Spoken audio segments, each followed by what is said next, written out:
vamos a platicar sobre su nuevo documental. Te convertiste de hecho en un documentalista comprometido. Hoy tenemos un gran personaje. Marta Anaya, la entrevista. ¿Qué tal? Bienvenidos a la entrevista. Hoy vamos a platicar con el politólogo Jorge Buendía. Él trae muy bien el pulso de lo que acontece, no solamente por sus análisis, sino porque también es un importante encuestador. Ahora sí que trae sus propios datos, ¿verdad, Jorge? ¿Cómo estás? Sí, es como te va. Muchas gracias por la invitación.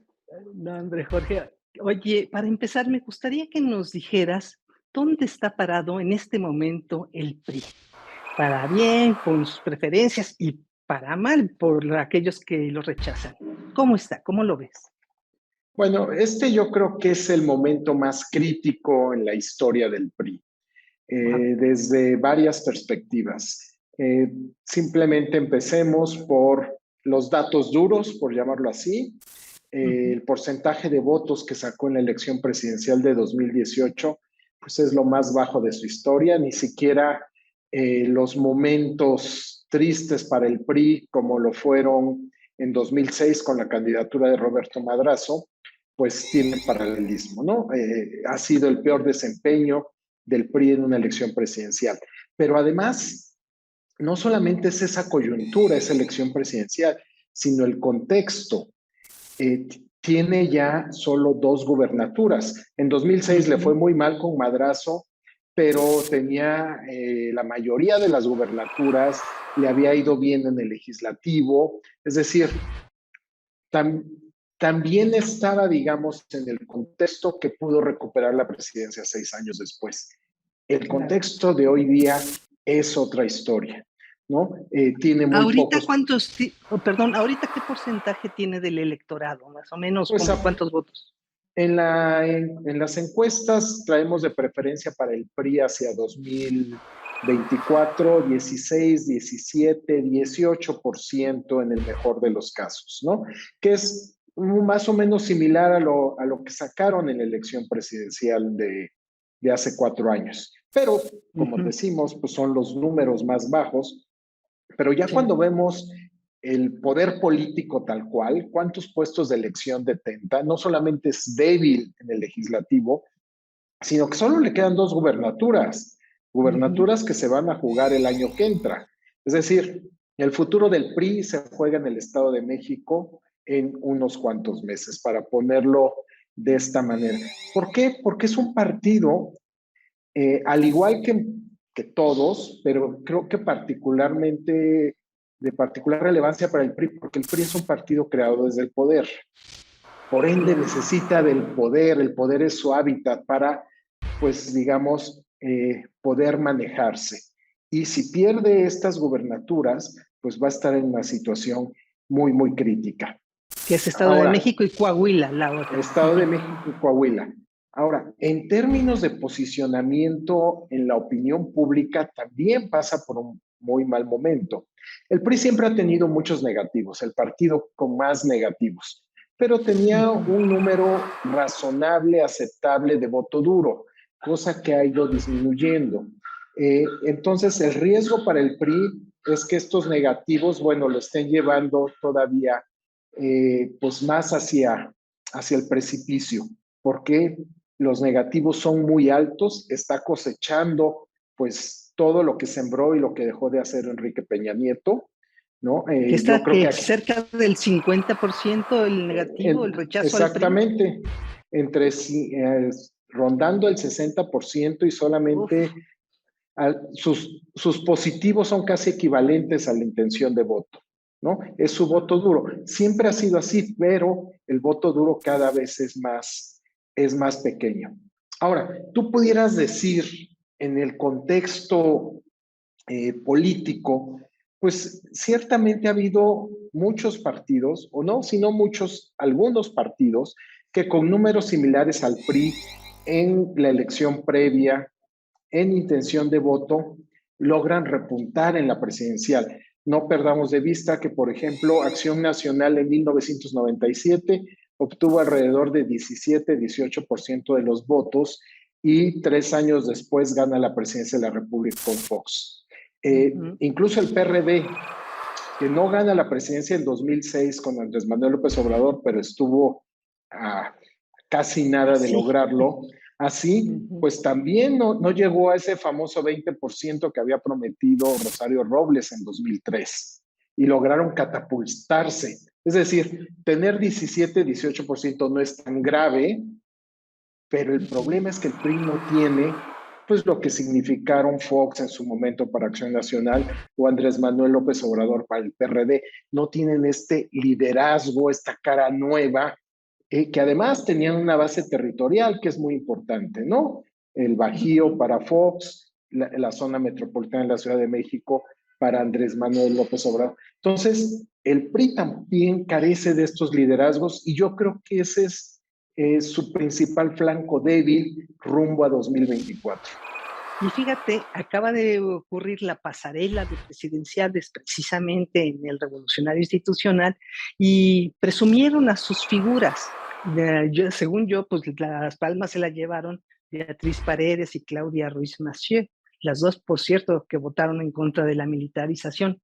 Pero yo no sé si esos rostros son realmente tan significativos y suficientes, y me gustaría preguntarte tú, ¿cómo los viste a esos aspirantes y si les ves posibilidades? Bueno, creo que una de los principales debilidades que tienen, o de los principales problemas, es esto que comentamos, la ausencia de una base regional, de una base de apoyo como la que han tenido otros aspirantes a la presidencia. Beatriz Paredes no lo tiene, Tlaxcala, además de que hace mucho que dejó de ser gobernadora, pues ahora está en manos de Morena.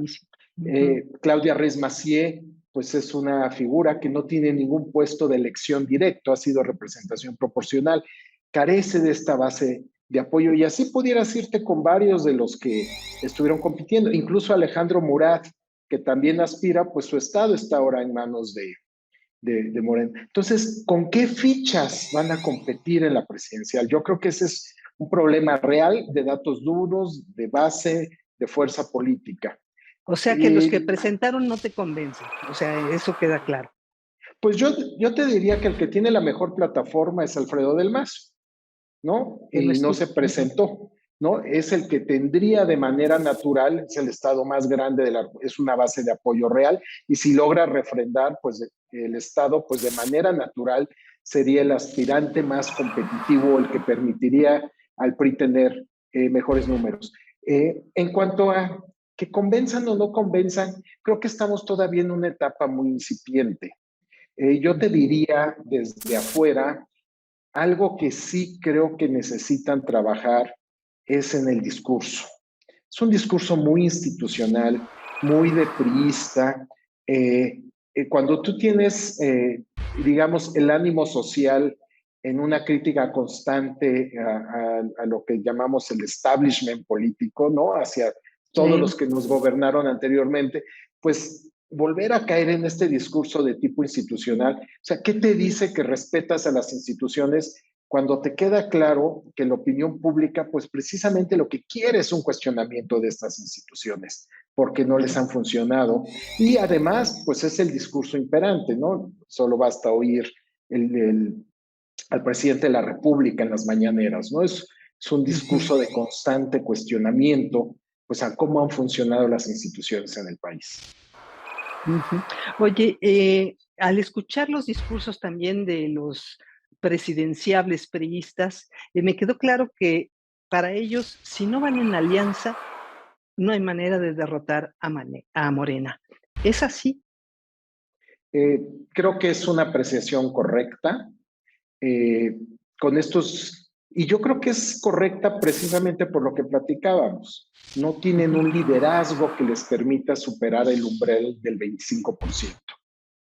No, solamente lo van a poder superar en alianza con Acción Nacional, con el PRD, que sí pues en las diversas encuestas, si sumamos la intención de voto por estos partidos, pues ya supera la barrera del 30%, ya es competitivo. El problema, digamos, de toda esta coalición de partidos es cuál va a ser el rostro que van a presentar ante el electorado, ¿no? Ciertamente, pues pareciera que en Acción Nacional, porque tiene una camada de gobernadores o un grupo de gobernadores, pues de cuño más reciente, que son caras que el electorado no conoce, pues, y además de que tiene más fuerza electoral que el PRI, y así se vio, así se ha visto y se refleja en las encuestas, pudiera por ahí aparecer un nuevo rostro, pero ciertamente pues el PRI va a disputar. En las encuestas de intención de voto más o menos va a la par que Acción Nacional. Ya. ¿Tú ves la posibilidad de que se mantenga la alianza o de retomar la alianza con Alejandro Moreno al frente del PRI? Bueno, ese es ahorita lo que se está discutiendo realmente. Creo que se está replanteando y la alianza ya no se está entendiendo en términos legislativos, ya se fragmentó. A nivel legislativo ya no existe. El PRI está yendo por un lado, el PAN y el PRD van por otro lado. Aquí la pregunta clave y la respuesta la vamos a tener muy pronto, viene Estado de México y Coahuila, ¿no? Que además, paradójicamente, son estados gobernados por el PRI y donde los aspirantes más fuertes son del PRI. Entonces, si no van en alianza en este contexto, yo creo que difícilmente se va a dar en el otro. Yo creo que también es como una carta de negociación del PRI de te apoyo en 2024 si me apoyas en 2023. Pero la respuesta, pues estamos unas cuantas semanas de saberlo, porque tampoco pueden retrasar tanto, digamos, la definición de las candidaturas y de si van en alianza o no van en alianza. ¿Y el futuro de Alito, ves que se sostenga? ¿Ves que si no van con la reforma electoral vuelve el bombardeo del gobierno hacia él, que lo tiren, le conviene, no le conviene? ¿Tú ahí cómo lo ves? Bueno, creo que te lo leí a ti alguna vez, Marta, y retomo la idea. Creo que en términos de realpolitik, al gobierno le conviene un presidente del PRI que está debilitado, ¿no? Tiene mayor poder de negociación frente a él y naturalmente que en la medida en que logren estos triunfos legislativos, obviamente me imagino que al grupo gobernante lo más atractivo sería que el PRI no fuera en alianza con Acción Nacional. Pero yo creo que tanto el PRI como el PAN se han dado cuenta que a nivel legislativo les conviene mucho ir en alianza. Pueden lograr triunfos en distritos de mayoría y en Senado, ya sea de primera o segunda minoría, si van en alianza. Si van solos, las reglas electorales que favorecen al partido más grande va a jugar en su detrimento. Entonces tienen todos los incentivos para ir en una coalición, por lo menos legislativa. La pregunta es, ¿qué le puede ofrecer, por ponerlo en estos términos, Acción Nacional al PRI para que lo apoye en la carrera presidencial si el candidato es del partido blanquiazul, ¿no? Naturalmente que ahí la oferta va a tener que venir por el lado del legislativo y también por el lado de puestos para elecciones locales como son gobernador o alcaldías de relevancia. Déjame poner el foco en el Estado de México, que como bien dices, pues va a ser fundamental, decisivo. Ahí, ¿cuál es tu análisis? ¿Qué ves venir? Bueno, Estado de México es exactamente un caldo de cultivo ideal para la alianza, ¿no? Solos, PAN y PRI difícilmente serán competencia de Morena, de Delfina Gómez, pero si van en alianza pueden sumar, y pueden sumar por diferentes razones. Dos que son muy importantes que se traslapan es las bases geográficas son diferentes. Donde Acción Nacional tiene fuerza, ahí el PRI no es tan relevante.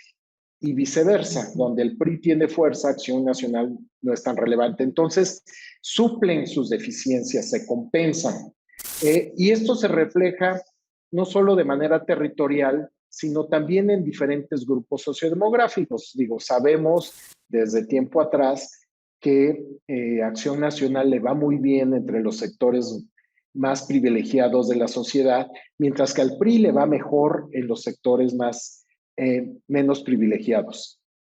pero Ujú. sumados, eh, la coalición tiene presencia en todos los sectores, lo cual lo hace competitivo, ¿no? Yo Ujú. añadiría otro factor, que es el tema de la coalición con los llamados partidos minoritarios. Y aquí una gran interrogante que también nos va a decir mucho del rumbo de 2024 es qué pasa con Juan Cepeda. Ya no hablo de Movimiento Ciudadano, Juan Cepeda, porque él tiene una base territorial en Netzahualcóyotl y en la zona oriente. Es Ujú. una candidatura que le resta votos a Morena en esa región del estado. Si no se postula Juan Cepeda y Movimiento Ciudadano postula a alguien de presencia más débil, es muy probable que ese electorado que en un principio podía respaldar a Juan Cepeda ahora se incline hacia Morena, porque la segunda opción de muchos Claro. votantes de esta zona es Morena, no es ni el PAN ni el PRI, ¿no? No creo que Ujú. ocurriera la locura de hace 6 años donde Movimiento Ciudadano no presentó candidato, ¿no? Y un Sí, tema adicional es el del Partido Verde, de qué claro. lado va a jugar, o si no juega, pues a quién le quita votos. Muchas veces se piensa en las coaliciones de que se trata de ir sumando, pero también lo que no hay que perder de vista es cuántos votos le quita un partido al puntero. Claro. Es decir, ¿me Ujú. ayudas más quitándole votos al puntero que yendo conmigo? Pues es una de las interrogantes y que ciertamente hay que ver cómo evolucionan las preferencias en las semanas siguientes y previo a la elección. Y allí a Morena, ¿y cómo lo ves? ¿Realmente trae fuerza? ¿Viene unido o dividido, como algunos ven después de que Higinio no quedó y pues todos sabemos de su fortaleza? Bueno, la operación cicatriz será fundamental, ¿no? Eh, creo que eh, un factor que puede ayudar a la unidad es que la elección presidencial viene muy cerca, ¿no? Entonces, Mm. para todos los partidos es un indicador y yo creo que Morena tiene todos los incentivos para trabajar en esta operación cicatriz. Al ser solo elección de gobernador, pues no hay forma de que le puedas compensar, digamos, a los perdedores con diputaciones, con alcaldías. Eso tendrá que ocurrir hasta el 2024, pero ciertamente son temas que se pueden platicar. Eh, yo creo que lo que también hay que esperar es que se definan los candidatos. Lo que hemos visto en el sinfín de elecciones es que las preferencias se mueven mucho una vez que hay definición de candidatos. Creo que el gran Ujú. reto para Morena, dada las ventajas en nivel de conocimiento que tiene Delfina, porque ya fue candidata a gobernadora, porque ya compitió por la senaduría, no va a poder crecer a través de aumentar sus niveles de conocimiento.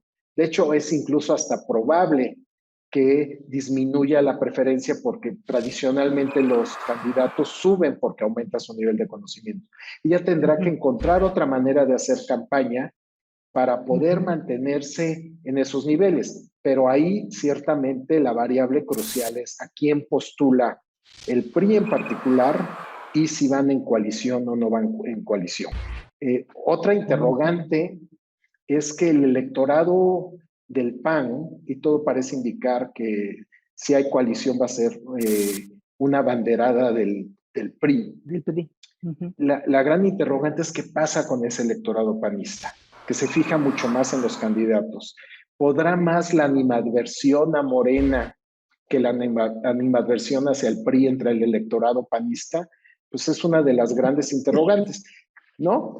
Lo que Sí, sí. sabemos es que quien quiera que sea la candidata del PRI, pues no genera tantos negativos, ¿no? No son representantes de este establishment priista del Estado de México, son relativamente caras nuevas, lo cual les puede ayudar, digamos, a mantener el apoyo del electorado de Acción Nacional ante la posibilidad de que Morena gane el Estado.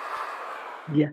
Déjame volver un poco hacia el 24 y a esta importancia que le das a los candidatos, a las figuras.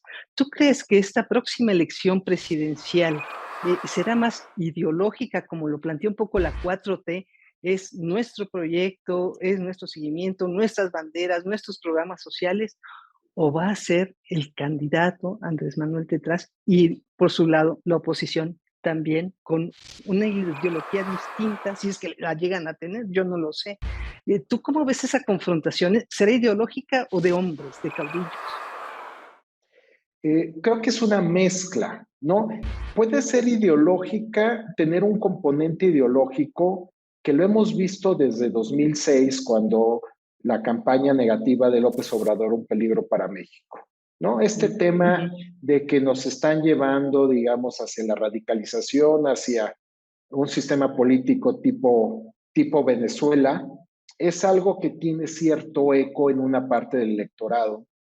Y ciertamente ahí el reto va a ser quien sea el candidato o candidata de Morena. Ahora, como yo veo los aspirantes de Morena, pues creo que ninguno, sobre todo los punteros, Claudia Sheinbaum o Marcelo Ebrard, creo que ambos son más moderados que el propio presidente de la República, ¿no? Entonces, esa parte del discurso quizá no vaya a permear, pero ciertamente va a estar presente. Yo creo que el tema de esta pregunta clásica en las elecciones de todo el mundo, ¿estamos mejor o peor que cuando llegó la 4T al gobierno? Va a aparecer, ¿no? Y aquí, y que es un cambio, digamos, es replantear la elección en otros términos, por alguna razón, muchas veces las campañas no lo hablan así, ¿no? Naturalmente que cuando lo pones en estos términos, pues también Acción Nacional y el PRI, pues tienen, digamos, sus puntos débiles, ¿no? Porque cuando gobernaron, pues también había una profunda insatisfacción, sobre todo en el último tramo del gobierno de Enrique Peña Nieto. Pero creo que la parte ideológica no va a ser tan relevante. Creo que la figura del presidente sí, pero más como un referente en términos de qué tan bien o mal estamos a cuando tomó el poder.